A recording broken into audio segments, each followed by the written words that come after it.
24 Syawal 1441 Hijriah atau bertepatan dengan 14 Juni 2020. Alhamdulillah kami dapat kembali hadir dalam kajian Islam ilmiah secara online langsung dari studio Tarbiyah Sunnah Media di Desa Selacau, Kecamatan Batu Jajar, Kabupaten Bandung Barat.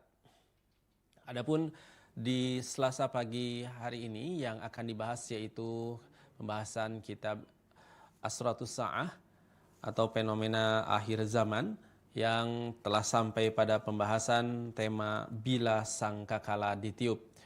Ikhwatul iman azani Allah wa iyyakum, di sesi tanya jawab nanti antum dapat bertanya langsung kepada Ustadz melalui line telepon di nomor 02286862637 atau melalui pesan singkat ke nomor 0811227146. Baik, ikhwati iman azani Allah wa iyyakum, kita langsung saja simak kajian Islam ilmiah pembahasan kitab Asratus Sa'ah di pagi hari ini dalam tema bila sangkakala ditiup. Kami segenap kru yang bertugas mengucapkan selamat menyimak, dan kepada Ustaz Abu Haidar As-Sundawi hafizahullahu taala kami persilakan, falyatafaddal mashkura. Baik. Bismillahirrahmanirrahim. Assalamualaikum warahmatullahi wabarakatuh. Alhamdulillah wassalatu wassalamu ala Rasulillah Muhammad ibn Abdillah wa ala alihi wa ashabihi wa mawala wa man tabi'ahum bi ihsanin ila yaumil qiyamah. Wa ba'd. Para pendengar radio Tarbiyah Sunnah Bandung, baik melalui radio di 1476 AM untuk Bandung dan sekitarnya, ataupun melalui streaming, melalui YouTube, Facebook, Instagram, atau media sosial lain, dan para pendengar radio-radio sunnah lain di mana saja Anda berada, dan pemirsa TV manapun yang ikut menyiarkan kajian kita di pagi hari ini. Alhamdulillah kita kembali berjumpa melanjutkan bahasan tentang Al-Qiyamatul Kubra, tentang kiamat besar. Kalau tanda-tanda kiamat kita sudah selesai. Itu yang kemudian disebut dengan fenomena akhir zaman, berupa tanda-tanda kiamat baik kecil ataupun besar. Nah, kita sudah memasuki pembahasan tentang kiamat. Bab pertama dalam pembahasan ini membahas tentang nama-nama hari kiamat yang sangat banyak. Ada Yaumul Qiyamah, ada Yaumul Ba'ats, ada Yaumut Taghabun, ada juga Yaumul Azifah, ada Al-Qari'ah, ada At-Tamatul Kubra, dan nama-nama lain yang sudah pernah kita bahas, ya.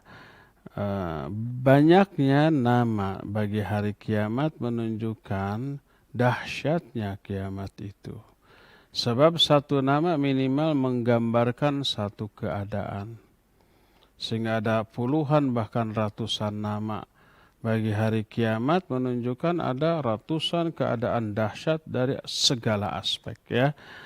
Nah, sekarang kita masuki awal terjadinya kiamat besar berupa apa? Berupa hancurnya alam jagat raya ini.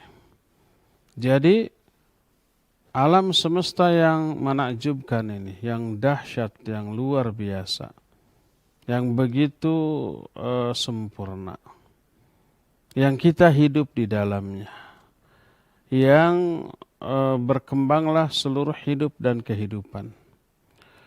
Itu terus bergerak, terus berproses, terus dia itu berjalan sesuai dengan yang Allah kehendaki, tanpa henti sedetik pun. Dan terus keadaannya demikian sampai datang suatu hari di mana di hari itu Allah Subhanahu wa taala menghancurkan seluruh hidup dan kehidupan.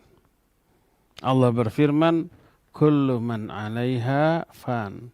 Semua yang ada di alam jagat raya ini akan binasa. Itu surah Ar-Rahman ayat yang ke-26. Dalam Al-Qasas 88 Allah berfirman, kullu syai'in halikun illa wajhah. Segala sesuatu akan binasa kecuali wajah, kecuali wajah Allah. Maknanya kata Imam Al-Bukhari dalam kitab Sahih Bukhari, ay malika wajhah, sahiba wajhah. kecuali pemilik wajah Allah Subhanahu wa ta'ala beserta seluruh zatnya tentu saja ya.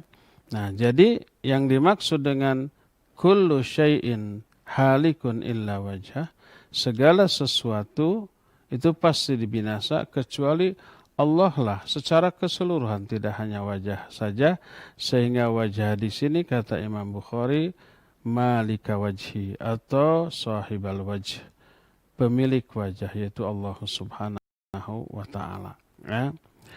Dan proses hancurnya alam jagat raya itu dengan ditiupnya suatu benda. Kita menyebutnya dengan sebutan sangkakala. Al-Quran menyebut dengan sebutan sur. Allah berfirman dalam beberapa ayat. Di antaranya Az-Zumar ayat 68 menyatakan wa nufikha fis-sur fasa'iqa man fis samawati wa man fil ard illa man sya'allah. Ditiuplah sur, ditiuplah sangkakala, maka binasalah seluruh makhluk yang ada di langit. Siapa yang ada di langit? Bukan burung, burung masih ada di darat, cuma melayang aja. Tapi maksudnya adalah para malaikat yang memang tinggal di langit. Fasa'iqa man fis samawat wa man fil ard, dan binasa pula seluruh yang ada di muka bumi illa man sya'allah, kecuali beberapa makhluk yang Allah kehendaki. Ada beberapa makhluk yang tidak mati dengan ditiupnya sangkakala tersebut, tapi sedikit. Siapa mereka? Nanti ada pembahasan tersendiri. Ya, tiupan ini tiupan yang mengerikan, yang menghancurkan semuanya. Dan penghancuran, proses penghancuran setelah ditiupnya sangkakala itu begitu cepat. Sehingga seseorang ketika sangkakala ditiup masih sadar, dia tidak sempat untuk berwasiat kepada keluarganya. Tidak sempat kembali ke rumahnya. Bahkan juga orang yang akan menyuapkan makanan, dia sudah menciduk makanan di sendoknya atau di tangannya, dia belum sempat untuk memasukkan makanan itu ke dalam mulutnya. Keburu binasa seluruhnya. Allah Azza wa Jalla berfirman di dalam Al-Quranul Karim dalam surah Yasin ayat 48, Allah Subhanahu wa ta'ala menyatakan ma yanduruna illa sayhata wahidah ta'khudhuhum wa hum yakhsimun fala yastati'una tawsiyatan wala ila ahlihim yarji'un.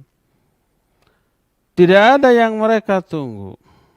Tidak ada yang ditunggu oleh manusia kecuali satu teriakan saja, yang akan membinasakan mereka semua ketika mereka berselisih. Satu teriakan itu tiupan sangkakala tadi, maka mereka tidak mampu untuk memberikan wasiat dan tidak sempat untuk pulang ke keluarganya masing-masing. Di dalam salah satu hadis yang sahih, berkata Nabi SAW, "Thumma yunfakhu fis-sur, fala yasma'uhu ahadun illa asgha laitan wa rafa'a laitan. Qal wa awwalu ma yasma'uhu rajulun yalutu hawdha ibilih. Qal fa yus'aqu wa yus'aqun nas." Kata Nabi SAW, kemudian ditiuplah sangkakala. Tak ada seorang pun yang mendengar tiupan ini kecuali dia celingukan. Lihat ke kiri, ke kanan, ke atas, ke bawah. Lalu Nabi menyatakan orang yang pertama kali mendengar tiupan sangkakala ini adalah seseorang yang sedang menggiring untanya ke tempat mereka minum. Lalu dia binasa sebelum sempat untanya digiring ke tempat minum itu, lalu binasalah seluruh manusia. Hadis ini sahih, diriwayatkan oleh Imam Muslim dalam kitab Sahih Muslim dengan sanad yang sahih. Dalam hadis lain diriwayatkan oleh Imam Bukhari dalam kitab Sahih Bukhari. Berkata Nabi SAW, "Wala taqumanna as-sa'ah wa qad nashara rajulan thawbahuma bainahuma fala yatabaya'anihi wala yatwiyanihi wala taqumanna as-sa'ah wa qad insarafa ar-rajul bil labanin liqahtihi fala yat'amha wala taqumanna as-sa'ah wa huwa yalitu hawdahu fala yusqa fihi wala taqumanna as-sa'ah wa qad rafa'a aklatahu ila fihi fala yut'imha.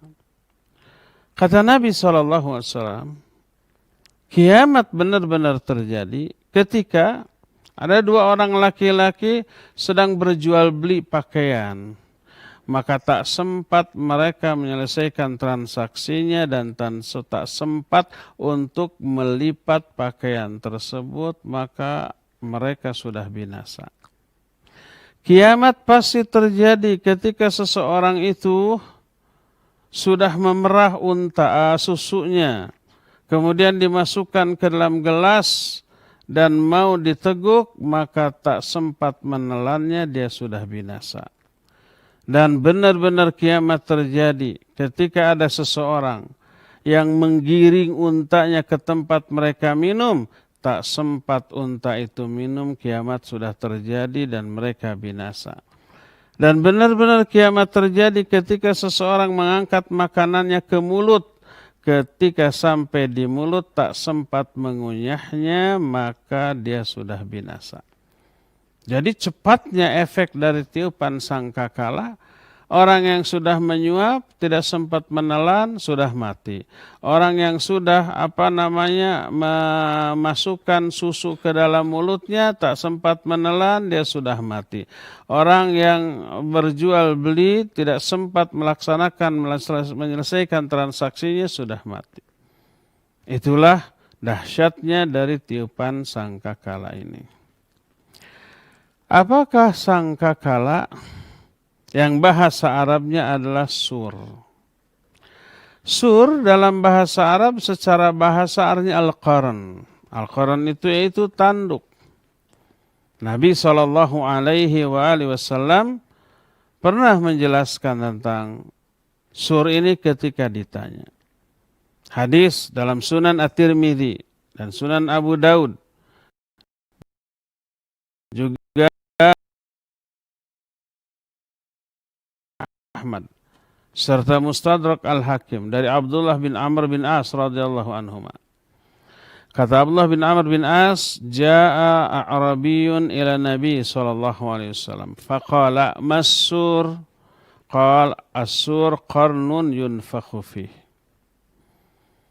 Datang seorang Arab Badui kepada Nabi sallallahu alaihi wasallam. Lalu dia bertanya, "Apakah sur itu?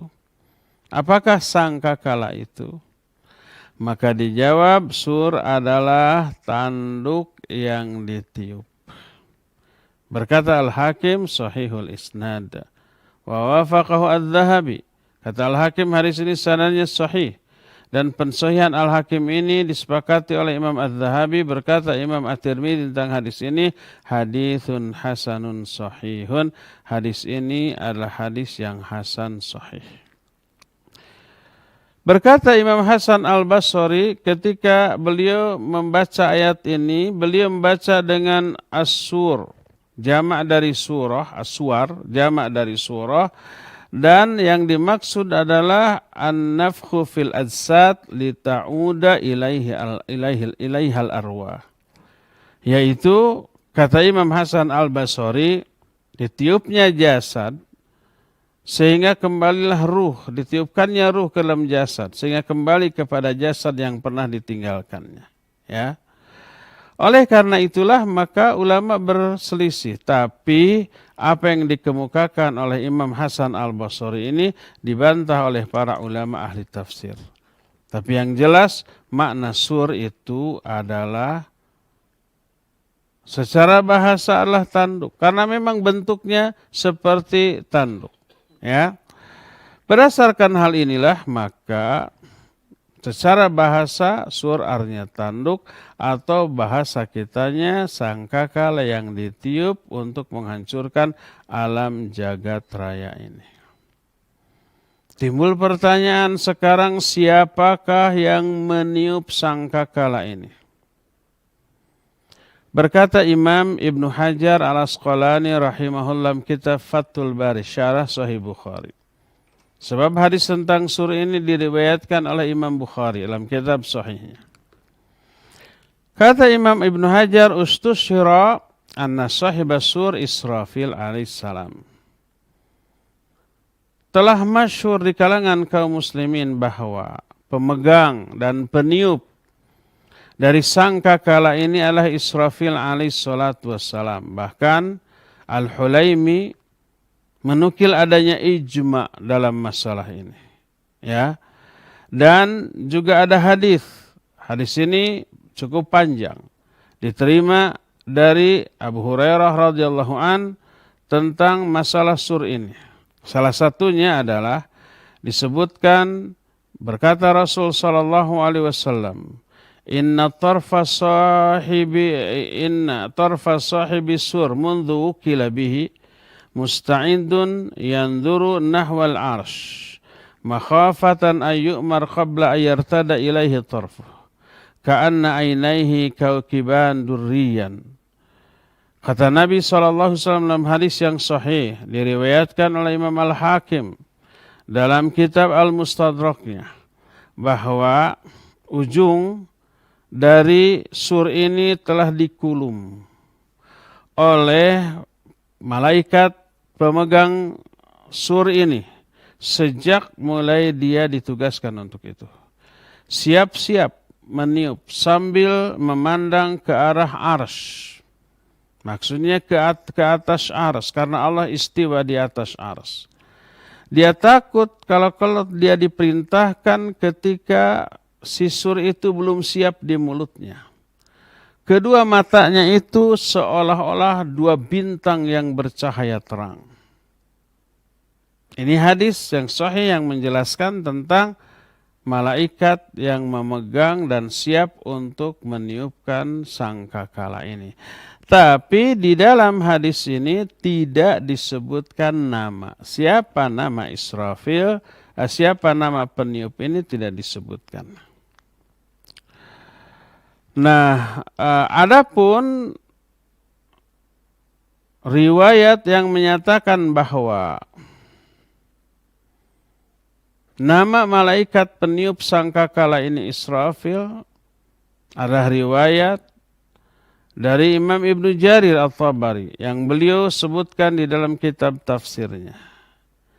Beliau menyebut nama di dalam hadisnya tersebut. Akan tetapi sanad hadis tersebut dhaif. Sebuah hadis yang diterima dari Abu Sa'id Al-Khudri radhiyallahu an. Diriwayatkan oleh Imam Ibnu Hibban dalam kitab Sahihnya, Al-Hakim dalam kitab Al-Mustadraknya, juga Imam At-Tirmidzi dalam kitab Sunannya. Berkata Rasul alaihi salatu wassalam,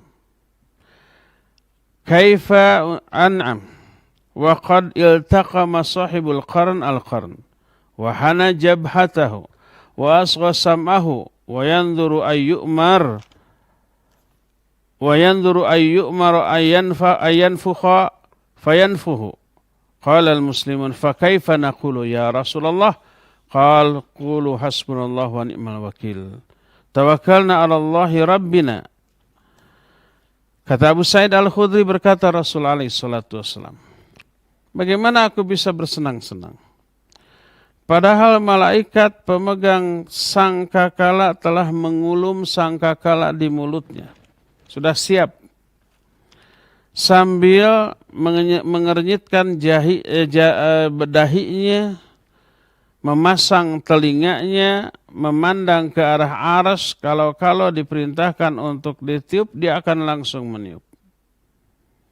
Berkata kaum muslimin yang saat itu mendengar sabda Nabi SAW.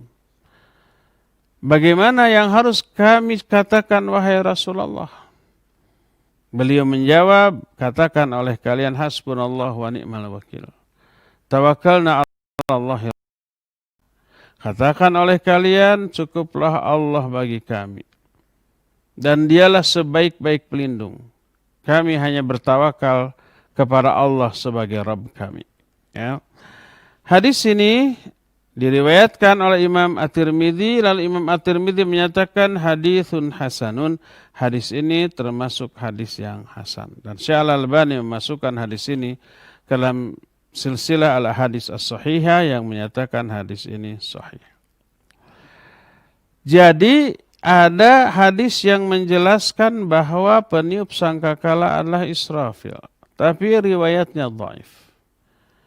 Dari sinilah banyak para ulama ahlus sunnah yang menjelaskan bahwa Israfil lah peniup sangkakala tersebut. Tapi sebagian ulama lagi menyanggah hal ini. Kenapa? Karena hadis dhaif tidak bisa dipakai untuk urusan akidah.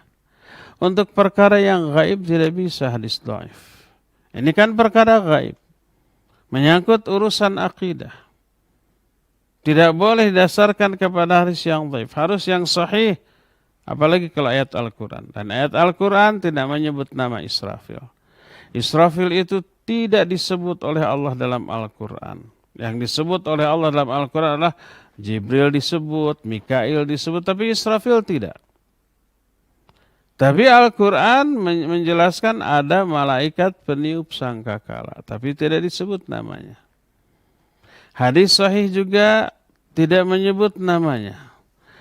Nama Israfil tidak Allah sebut dalam Al-Quran, tapi malaikat Israfil disebut dalam hadis. Yang sahih riwayat Imam Bukhari dan Imam Muslim, tapi tidak disebut sebagai peniup sangkakala.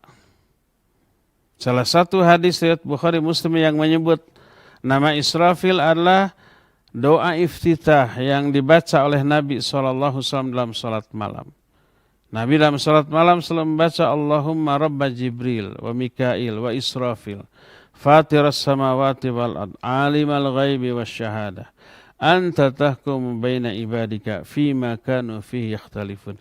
Ihdini lima ikhtulifa minal haqqi bi'idhnik, innaka tahdi man tasha'u ila siratim mustaqim. Itu biasa doa yang dibaca dalam salat malam dalam iftitah. Ini menyebut malaikat Islam. Allahumma rabba Jibrila wa Mikaila wa Israfila. Ya Allah, Rabb malaikat Jibril, malaikat Mikail, dan malaikat Israfil. Karena hadis ini sahih, wajib kita meyakini ada malaikat Israfil. Disebutkan dalam hadis ini. Ayat juga serta hadis menyatakan ada malaikat peniup sangkakala, tapi tidak disebut namanya. Adapun orang yang menghubungkan bahwa peniup sangkakala adalah Israfil berdasarkan hadis dhaif tadi. Dan sekali lagi hadis dhaif tidak bisa dipakai untuk urusan akidah dan masalah gaib. Maka sebagian ulama tawakuf menyatakan tidak tahu siapa malaikat peniup sangkakala. Betul ada malaikat Israfil, tapi tidak disebut bahwa tugasnya meniup sangkakala. Betul ada malaikat peniup sangkakala, tapi tidak disebut bahwa namanya Israfil.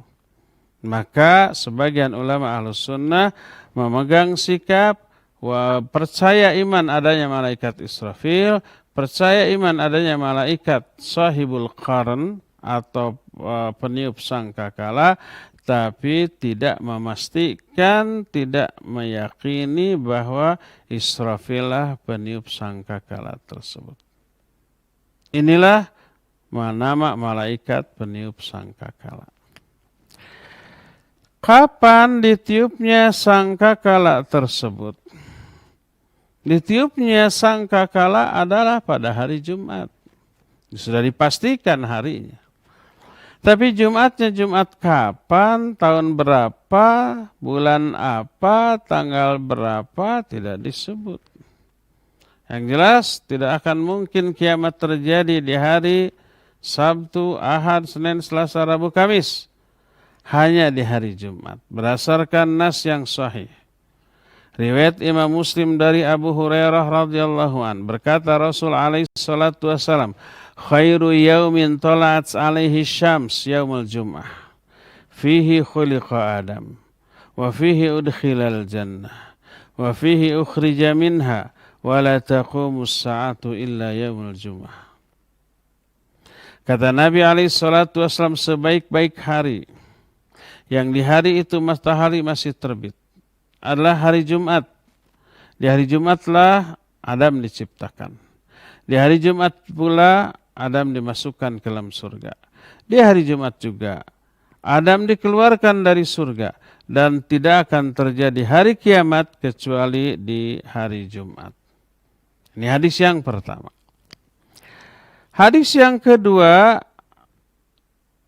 diterima dari Aus bin Aus radhiyallahu an, bahwa berkata Rasul alaihi salatu wassalam, "Inna min afdali ayyamikum yaumul jumu'ah, fihi khuliqa Adam, wa fihi qubida, wa fihi nafakh, wa fihi saqah.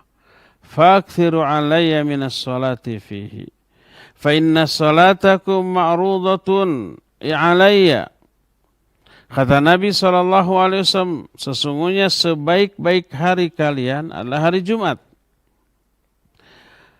Di hari Jumat itu Adam diciptakan. Di hari Jumat itu pula Adam diwafatkan. Dan di hari Jumat ditiup sangkakala pertama. Dan di hari Jumat ditiup sangkakala kedua. Maka perbanyak bersolawat kepadaku di hari Jumat tersebut, karena salawat kalian akan ditampakkan kepadaku. Hadis ini diriwayatkan oleh Imam Abu Daud, juga Imam An-Nasai, Ibnu Majah, Ad-Darimi, dan Al-Baihaqi. Dan hadis ini termasuk di antara ringan-ringan hadis yang sahih. Ini yang kedua. Ketiga, ada hadis yang diterima dari Anas radhiyallahu an, berkata Rasul alaihi salatu wasallam, "Uridat alayyal ayyam fa urida alayya fiha yaumul jumu'ah. Fa idza hiya kamir'atin bayda fi wasatiha nuktah sauda. Fa qultu ma hadhihi qila as-sa'ah." Berkata Rasul alaihi salatu wasallam, ditampakkan seluruh hari kepadaku. Lalu ditampakkan juga hari Jumat di hari-hari tersebut. Di antara sekian hari ada hari Jumat. Semua ditampakkan oleh Allah kepada Nabi SAW. Beliau fokus kepada hari Jumat saja. Dilihat hari Jumat. Karena hari Jumat hari istimewa, hari rayanya. Ini yang menjadi penyebab kenapa diadakan sholat Jumat. Sebab hari-hari raya pekanan. Dan sebagai penyempurna dari rukun Islam yang kedua. Rukun Islam kedua kan sholat. Setiap hari semalam, sehari semalam tiap hari kita sholat 5 kali. 17 rakaat minimalnya. Setelah berlalu sepekan, disempurnakanlah rukun Islam yang kedua ini dengan sholat Jumat. Semua manusia berkumpul, sholat bareng, ada tausiah, ada nasihat, ada khutbah. Jadi hari Jumat hari spesial. Maka ketika hari-hari semua ditampakkan kepada Nabi SAW. Termasuk hari Jumat, beliau fokus kepada hari Jumat. Maka ketika memandang, menatap hari-hari Jumat tersebut, ada seolah-olah dia ini seperti cermin yang jernih, yang bening, yang herang, yang genclang, yang kinclong. Tiba-tiba di tengahnya ada satu noda hitam. Aku bertanya, apakah noda hitam ini? Maka dijawab, itulah as-sa'ah, itulah hari kiamat. Hadis tersebut sahih sebagaimana yang diterangkan kesahihannya oleh Syekh Al-Albani rahmatullahi alaihi dalam kitab Silsilah Al-Ahadits As-Sahihah, ya. Dan ini semuanya menunjukkan bahwa kiamat atau ditiupnya sangkakala tersebut akan terjadi di hari Jumat. Tapi tidak tahu Jumatnya itu Jumat kapan. Makanya semua makhluk takut terhadap datangnya hari Jumat. Karena khawatir Jumat itulah terjadinya kiamat. Semuanya takut. Kecuali dua makhluk yang tidak pernah takut, yaitu jin dan manusia. Sebagaimana sabda Rasul sallallahu alaihi wasallam dalam hadis riwayat Imam Abu Daud, Imam At-Tirmidzi, Imam An-Nasai, Imam Ahmad dari Abu Hurairah radhiyallahu anhu. Berkata Rasul sallallahu alaihi wasallam, khairu yaumin tala'at fihi syams yaumul jumu'ah, fihi khuliqa Adam, wa fihi hubita, wa fihi tiba alaih, wa fihi mat, wa fihi taqumus sa'ah. Wa ma min dabbatin illa wa hiya musikhah yaumal jum'ah. Min hinin tusbihu hatta tatlu asyams syafaqan minas sa'ah ilal jin wal ins. Kata Nabi alaihi salatu wassalam, sebaik-baik hari yang di hari itu matahari masih terbit adalah hari Jumat. Di hari Jumat diciptakan Adam. Di hari Jumat pula Adam ini diturunkan ke muka bumi. Di hari Jumat pula Adam itu tobat dan diterima tobatnya. Di hari Jumat pula Adam mati. Dan di hari Jumat pula hari kiamat terjadi. Tak ada satu makhluk pun yang melata di muka bumi kecuali mereka itu menunggu datangnya hari kiamat. Hari Jumat itu sejak mulai pagi sampai dari mulai fajar subuh sampai matahari terbit, semuanya takut tentang datangnya hari kiamat kecuali jin dan manusia. Ribuan kali kita mengalami hari Jumat, nggak ada rasa takut-takutnya tuh, ya nggak? Tidak ada perbedaan kita dalam menghadapi hari Jumat dengan menghadapi hari-hari lainnya. Tidak ada. Paling sebagian orang fasik wegah dengan hari Jumat. Kenapa? Aduh, nanti ada Jumatan. Kebayang bakal ngantuk. Ada yang seperti itu? Ada. Tapi yang takut, aduh jangan-jangan Jumat sekarang ini terjadi kiamat, nggak ada. Jin dan manusia tidak takut. Selain jin dan manusia, semuanya takut terhadap hari Jumat karena dikhawatirkan hari Jumat tersebut adalah datangnya hari kiamat. Inilah pembahasan yang keempat tentang sur, yaitu hari ditiupnya sangkakala, ya. Berapa kalikah sangkakala ini ditiup? Sangkakala ditiup diikhtilafkan oleh para ulama. Ada yang menyatakan 2 kali, ada yang menyatakan 3 kali. Tentang ikhtilafnya para ulama tentang hal ini akan kita bahas di hari Selasa bulan depan. Untuk sekarang mas cukup ya, sampai di sini saja. Dan kita masih punya sisa waktu yang cukup untuk bertanya jawab kepada Cepi Septina. Dipersilakan untuk memandu tanya jawab dengan pendengar dan pemirsa. Wassallallahu ala nabiyina Muhammadin wa ala alihi wasallam. Mangga. Baik, syukran Ustaz atas penyampaian materi yang dibahas di pagi hari ini. Dan ikhwati man azani Allah wa iyyakum. Kepada antum para pendengar dan pemirsa dimanapun antum berada, bagi antum yang akan bertanya langsung di kesempatan pagi hari ini kepada Ustaz Abu Haidar As-Sundawi hafizahullah ta'ala, silakan bisa melalui line telepon di nomor 0228686267 atau bisa melalui pesan singkat ke nomor 081122714776. Baik, sudah ada penelpon yang masuk, ya silakan. Assalamualaikum warahmatullahi wabarakatuh. Waalaikumsalam warahmatullahi wabarakatuh. Ya, silakan. Bapak siapa di mana? Pak Mulyono. Pak Mulyono. Silakan Pak Mul. Iya, silakan Pak. Ustaz, saya mau bertanya, Ya. kenapa manusia dan jin itu tidak takut sama hari Jumat? Sekian, assalamualaikum warahmatullahi wabarakatuh. Waalaikumsalam warahmatullahi wabarakatuh. Pak Mulyono. Barakallahu fiik. Pertanyaannya, kenapa jin dan manusia tidak takut? Itu yang harus Pak Mulyono jawab. Pak Mulyono bagian dari kelompok manusia. Takut nggak kepada hari Jumat? Nggak. Kenapa tuh Pak Mulyono? Gitu ya. Intinya karena kelalaian manusia terhadap hari akhirat. Seolah-olah akhirat itu sesuatu yang tidak perlu persiapan untuk menghadapinya. Kapanpun kiamat nggak peduli, gitu ya. Karena terlenanya, lalai mereka dari akhirat, dari kiamat, lalai dari ibadah. Itu umumnya manusia. Ada nggak manusia yang takut? Ya mungkin ada. Itu orang-orang yang solehnya. Para wali Allah Azza wa Jalla. Mereka adalah takut.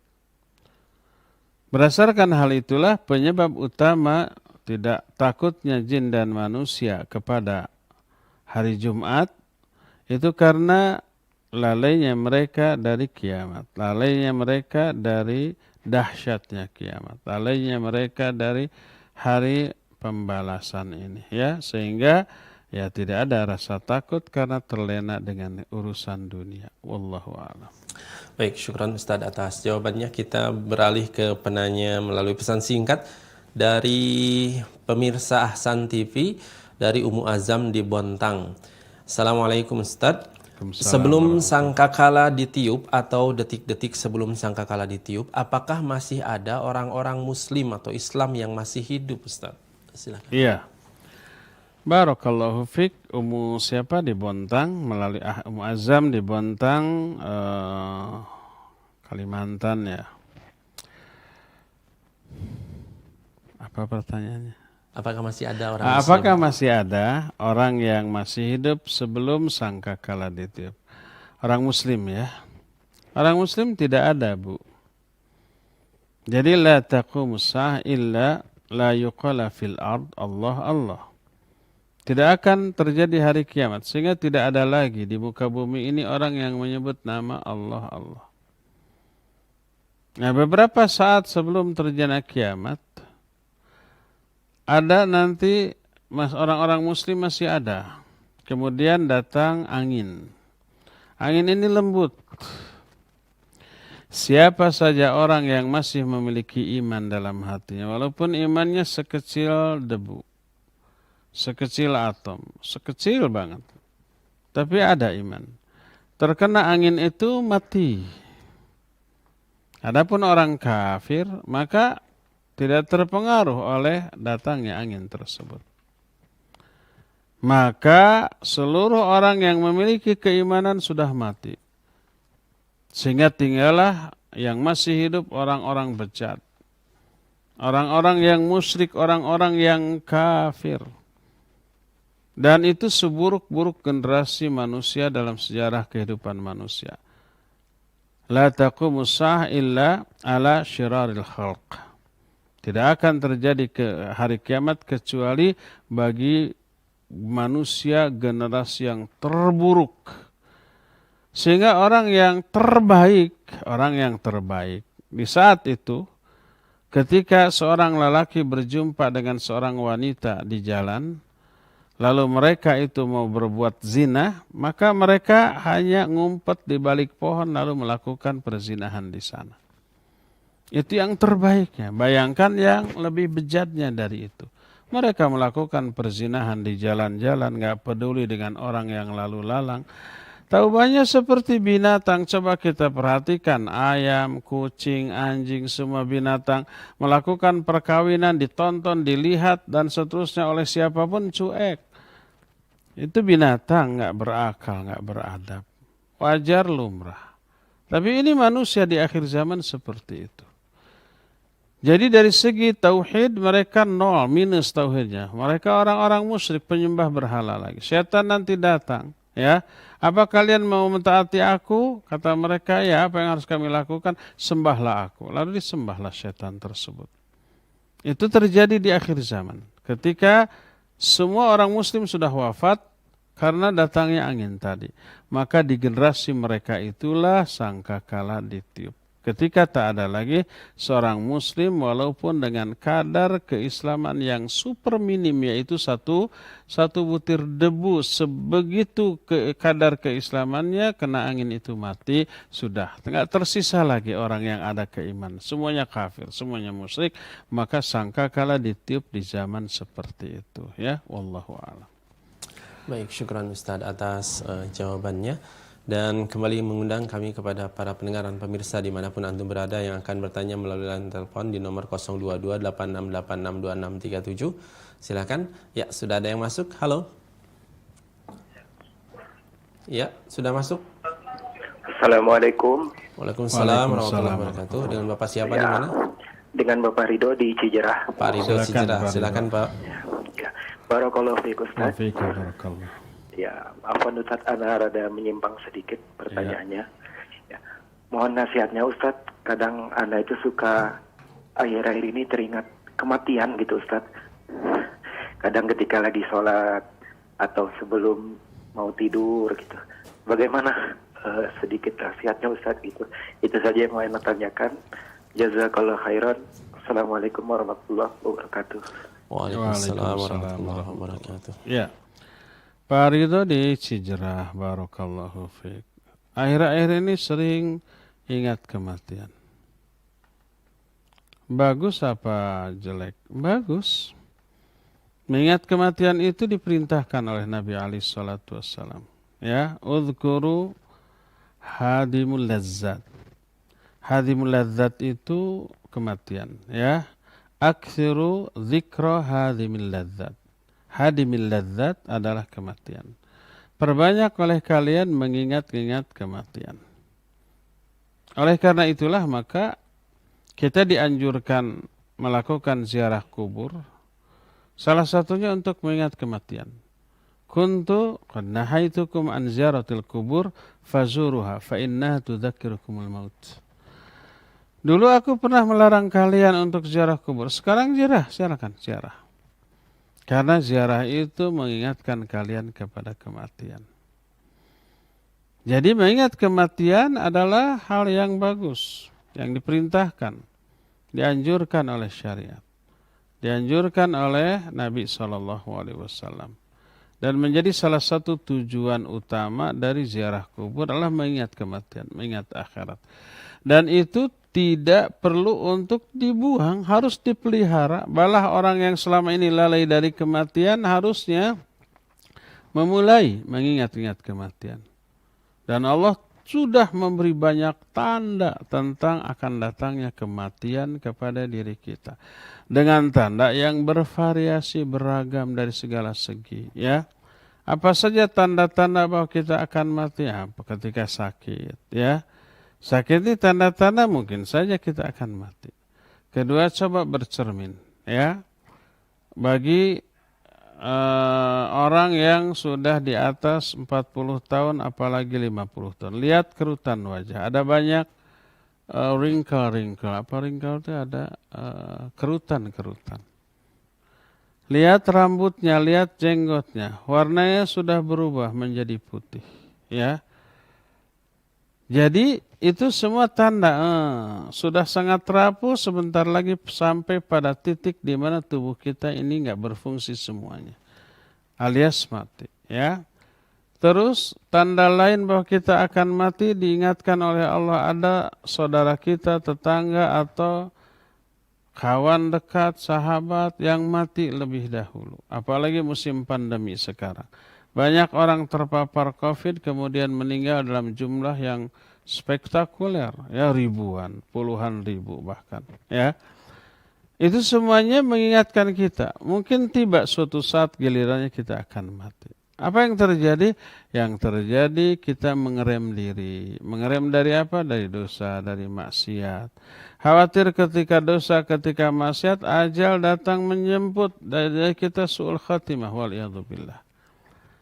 Terus efek baik lainnya apa? Kita mempersiapkan, loh, saya sebentar lagi mati. Saya harus bersiap-siap. Akhirnya banyak tobat. Akhirnya banyak melakukan ibadah yang fardu ataupun yang sunnah. Ini efek baik dari mengingat kematian. Jadi mengingat kematianlah amalan yang bagus. Ya, kalau tiba-tiba kita ingat kematian, itu hidayah Allah yang Allah turunkan kepada kita. Enggak semua orang dikasih. Orang-orang itu lalai dari kematian. Ya. Jadi hukum asal mengingat kematian itu bagus. Diperintahkan oleh syariat. Kedua, ini yang paling penting. Efek yang munculnya baik apa buruk? Harus baik. Bagaimana efek baiknya? Ya tadi, mengerem diri dari dosa dan kemaksiatan. Terus memacu diri untuk beribadah dan beramal saleh lebih intensif dari sebelumnya. Kalau sebelumnya lalai, kita sekarang harus lebih giat, lebih rajin.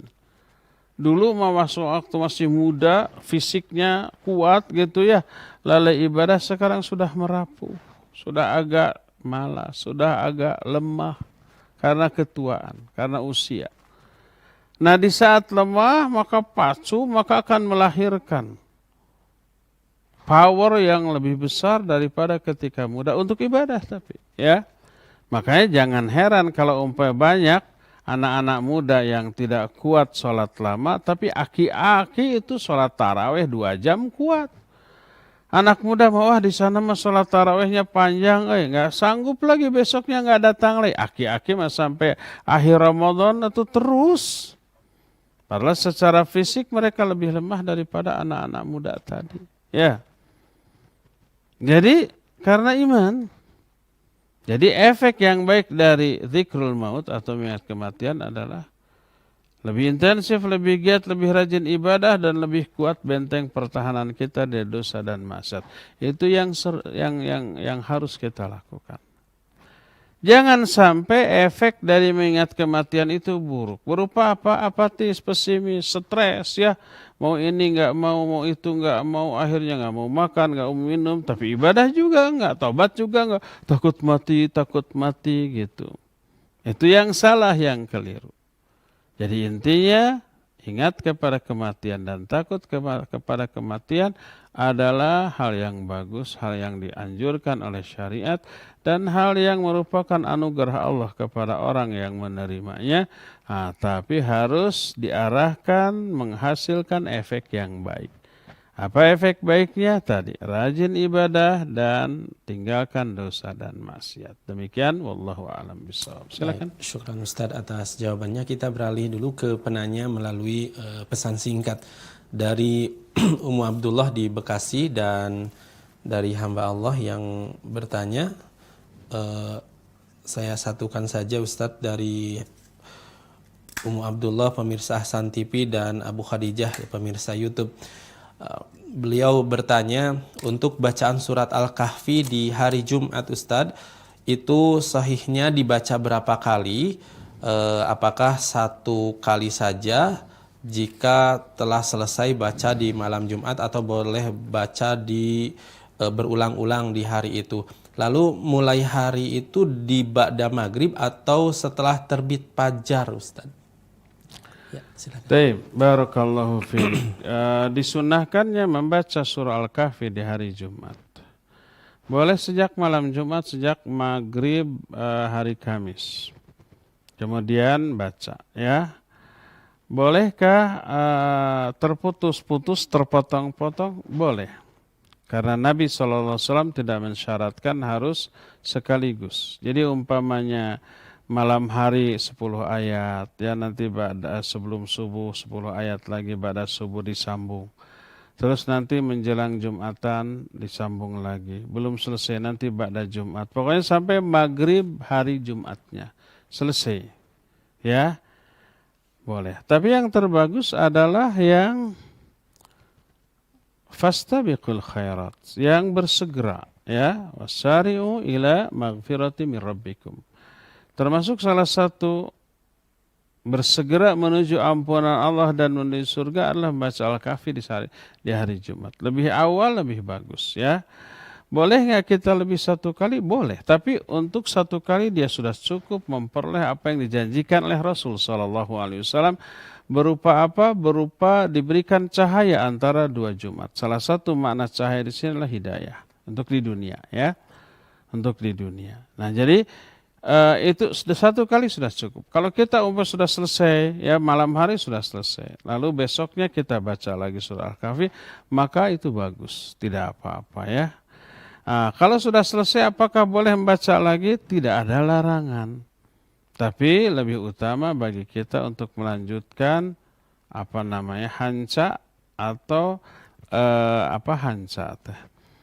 bacaan kita yang musalsal, yang nyambung dari awal sampai akhir. Umpamanya pas kita sudah sampai ke umpamanya surah Al-Anbiya umpamanya, ya, bacaan rutin kita. Pas hari Jumat kita baca Al-Kahfi dulu. Beres Al-Kahfi kita lanjut Al-Anbiya.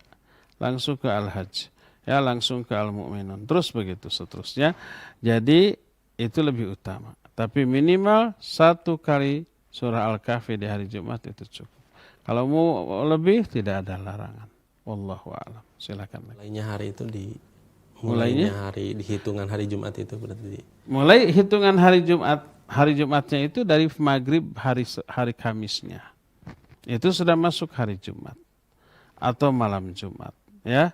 Yang dimaksud hari Jumat itu dari mulai maghrib hari Kamisnya sampai maghrib hari Jumatnya 24 jam, ya.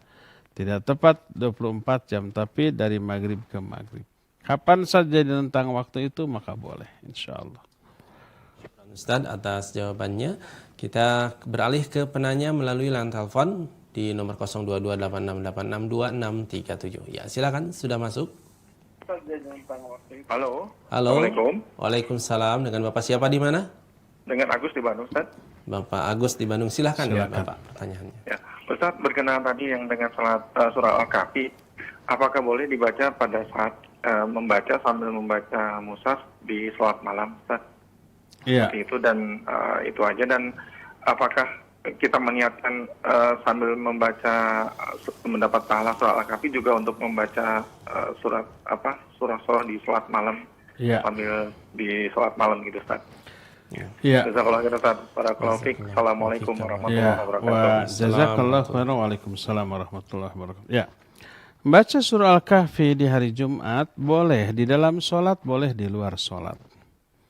Umpamanya malam Jumatnya kita tahajud baca surah Al-Kahfi, tapi tidak seluruhnya. Nanti sholat subuh kebetulan kita jadi imam, kita lanjut, ya, menjadi sambungan yang tadi sampai selesai atau mungkin tidak selesai.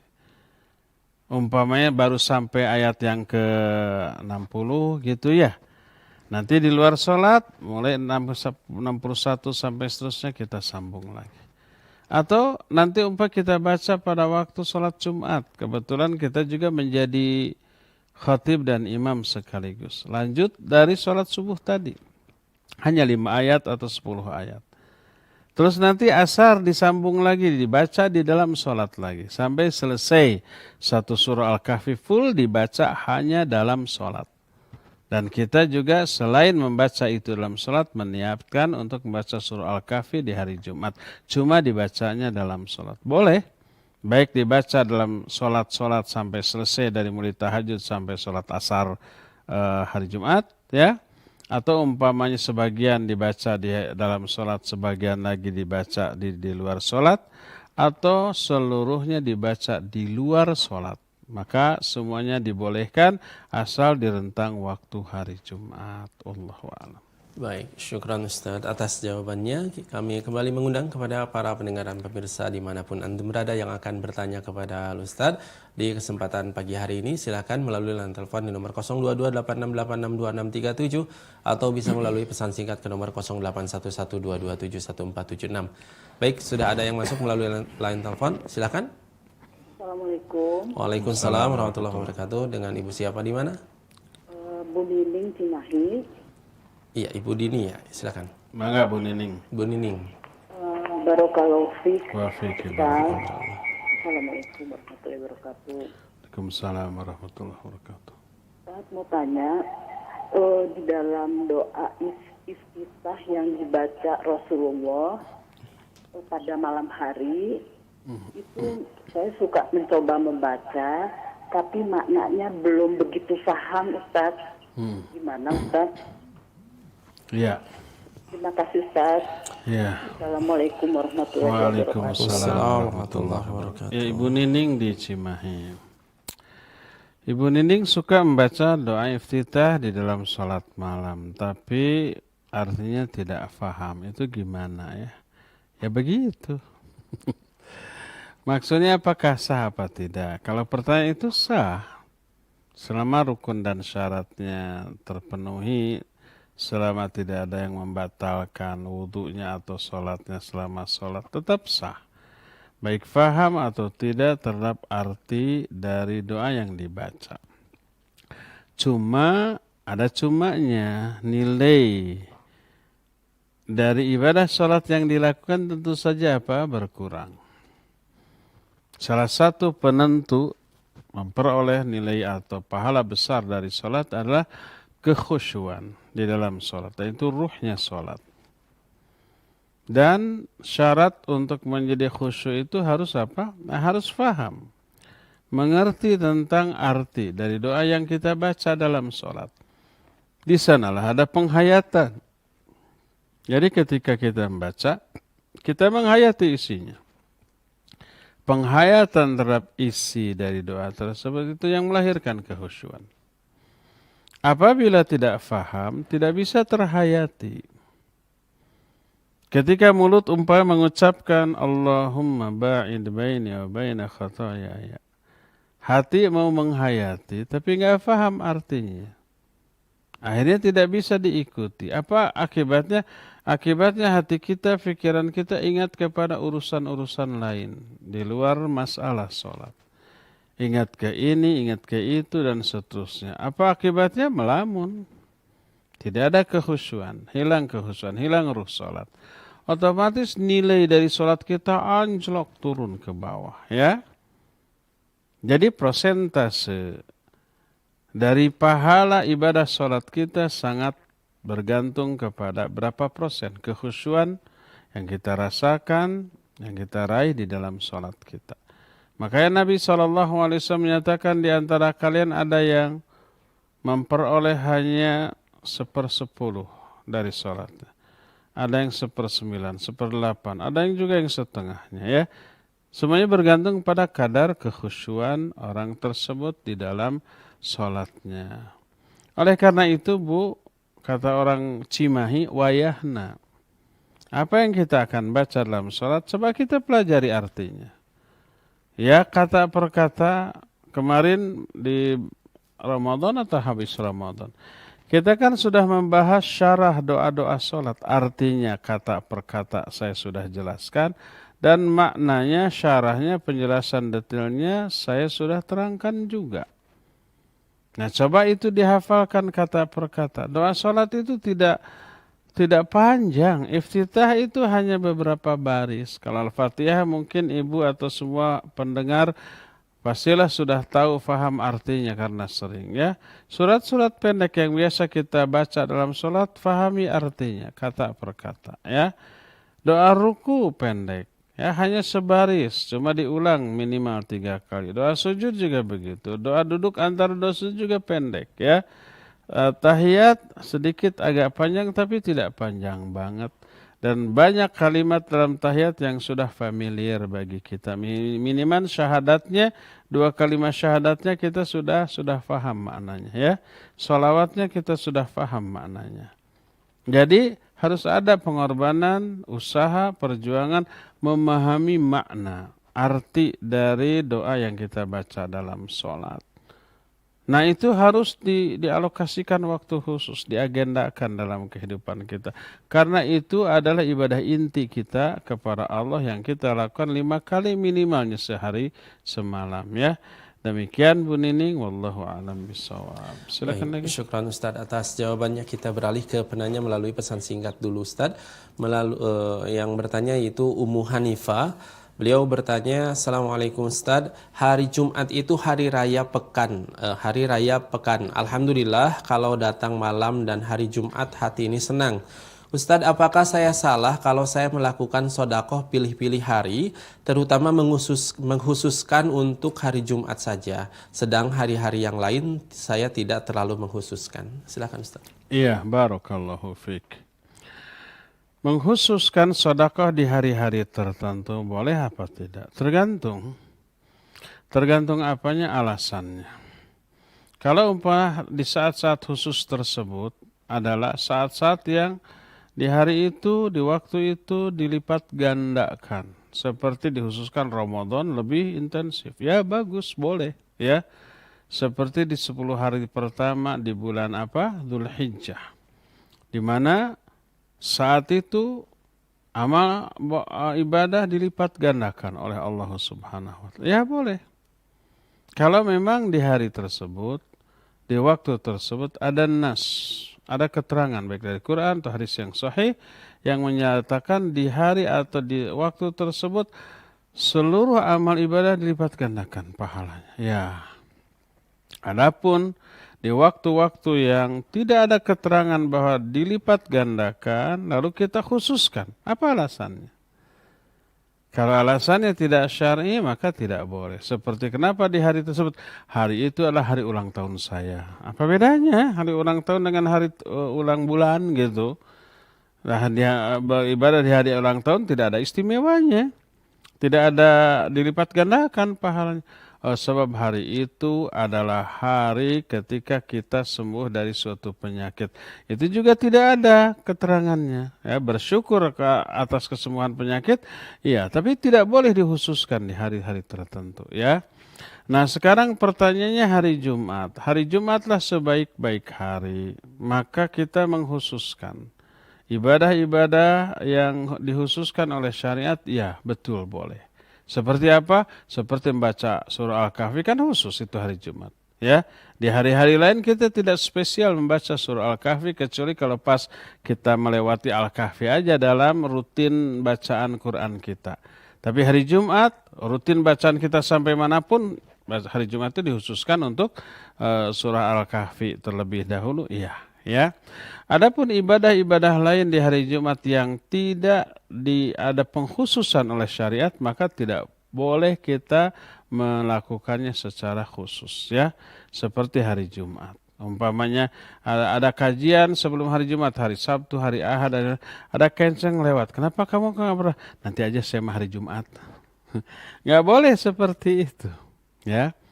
Pada saat itu ya, nanti hari Jumat ada lagi ya, infak lagi, sedekah lagi ya.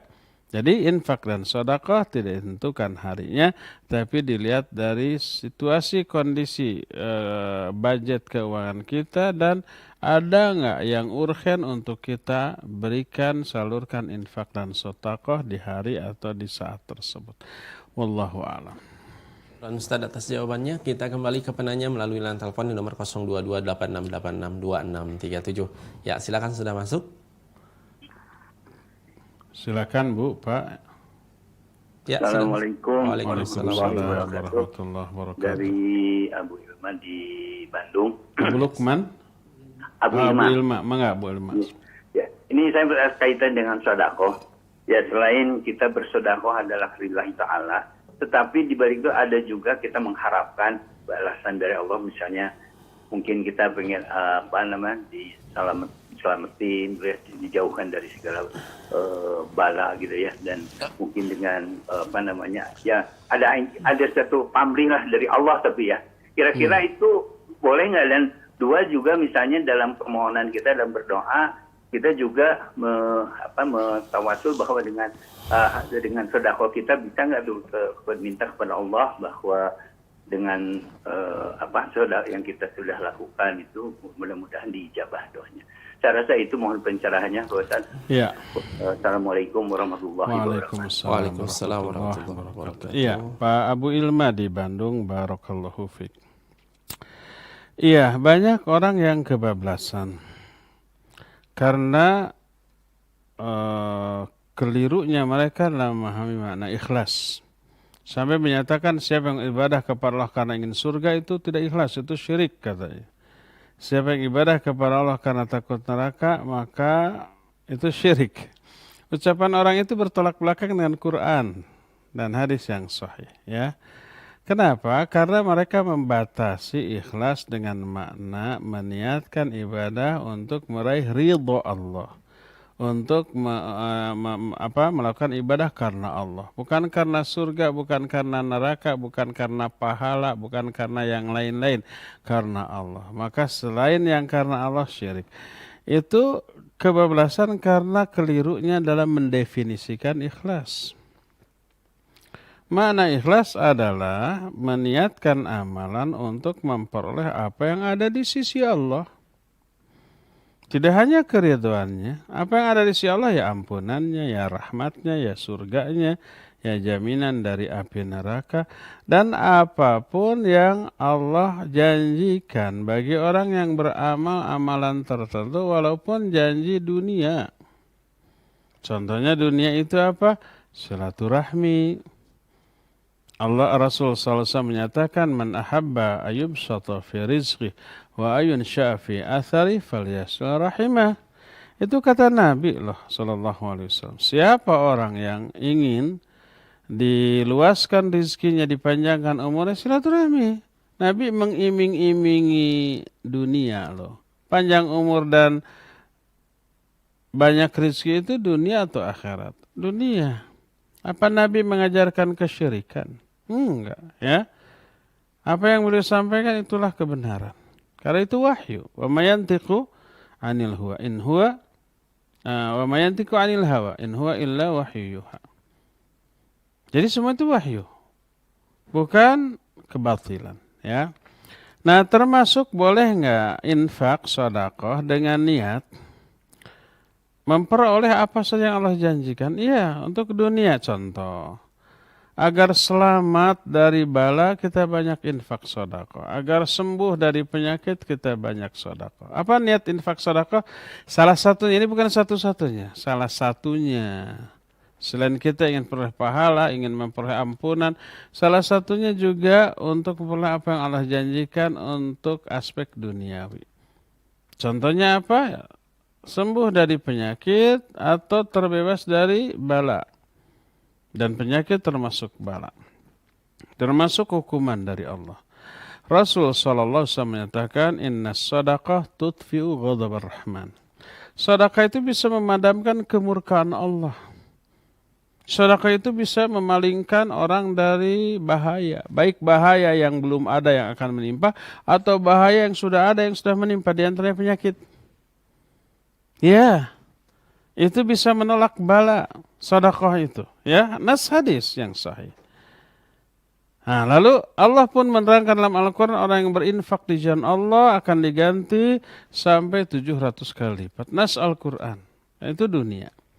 Apakah Al-Quran membimbing manusia untuk melakukan sedekah dengan niat yang syirik?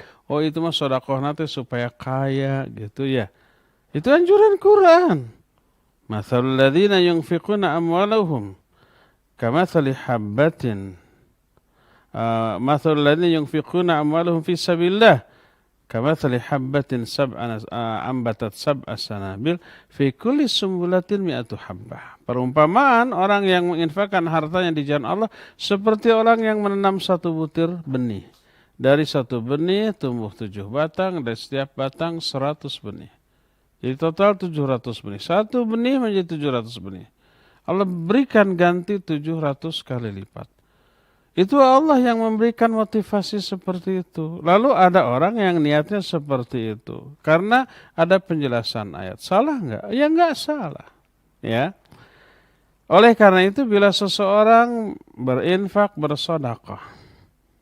Apa niatnya? Salah satu niatnya agar terlepas dari bala.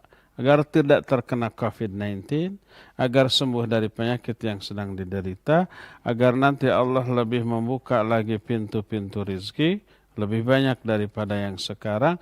Karena nas baik Al-Quran atau hadis memang menerangkan itu. Boleh apa tidak? Boleh. Dan itu tidak syirik. Dan itu tidak keluar dari keikhlasan, tidak.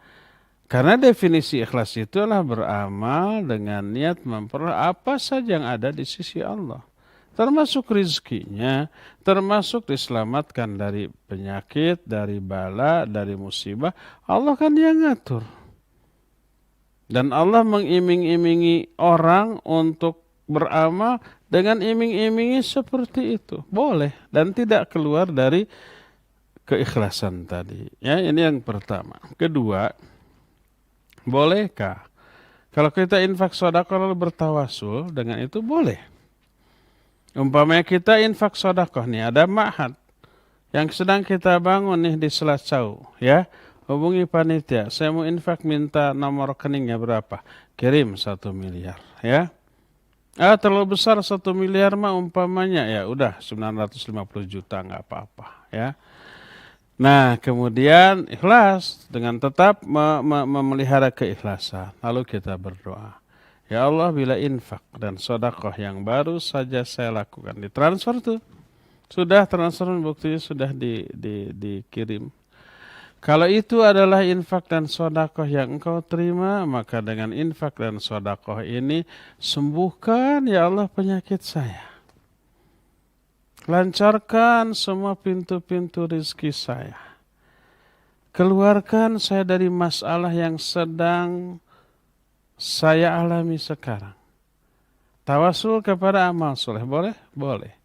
Dan itu yang diterangkan dalam hadis yang sering kita bahas tentang 3 orang yang masuk ke hujan, masuk ke sebuah gua, lalu longsor, lalu pintu gua tertutup angin.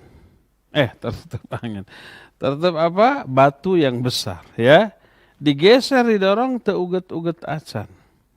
Tidak bergeming sedikit pun. Lalu 3-tiganya bertawasul kepada amal soleh masing-masing. Salah satu di antara amal soleh ini, atau salah 2 di antara 3 amal soleh berkaitan dengan masalah harta, ya. Berkaitan dengan masalah harta. Salah satunya orang yang punya karyawan dipekerjakan, pas mau digaji dia ngilang entah kemana, akhirnya uang tersebut dia golongkan sampai banyak gitu. Datang orang tadi setahun kemudian, saya dulu di sini kerja belum digaji, mana gaji saya? Tuh dikasih semuanya. Itu urusan harta, ya. Lalu orang itu berdoa, ya Allah kalau itu amal soleh yang kau terima, dengan amal soleh itu bukakan pintu gua. Lalu bergeserlah pintu gua tersebut. Jadi boleh kita bertawasul dengan amal soleh yang kita lakukan, apapun bentuk amal solehnya, termasuk infak dan sedekah. Wallahu a'lam. Terakhir ya. Baik, syukran Ustadz atas jawabannya, dan kita kembali ke penanya. Ya, ada penelpon yang masuk. Ya, kita berikan kesempatan kepada penelpon yang masuk. Ya, silakan. Ya. Ya, Halo. silakan Pak, udah masuk. Assalamualaikum Ustaz. Waalaikumsalam. Pak Husen. Mangga Pak Husen. Iya Ustaz. Eta upami Bahasa Indonesia nih, nasional nih. Iya. Kalau sholat kan harus pakai, sebaiknya doanya itu yang kita bisa mengerti, Tan. Ya. Sekarang bisanya yang artinya cuma beberapa biji aja, terus diulang-ulang aja itu. Surat yang itu boleh nggak Ustaz? Doa apa surat? Surat Setelah Fatihah. Iya. Ya. Boleh Ustaz atau tidak? Sekian ya. Assalamualaikum warahmatullahi wabarakatuh. Waalaikumsalam warahmatullahi wabarakatuh. Pak Husen, Bapak ya di luar sekarang. Tadi sebenarnya sebab tadi saya lihat, mungkin dah pulang. Pak Husen dari Selacau, barakallahu fiik. Kita hanya hafal surat-surat beserta artinya hanya beberapa biji, beberapa surat ya, bukan biji, sebab nggak ada bijinya. Beberapa surat dari Al-Quran. Umpamanya 3 surat, Qul Al-Falaq dan An-Nas, ya. Boleh nggak diputer itu saya? Semua sholat itu saja terus yang diputer, ya. Karena itu yang dia paham artinya sehingga bisa menghayati. Boleh Pak Husen, boleh nggak masalah. Ya, yang penting, yang lebih inti adalah ruh dari sholat, kekhusyuan.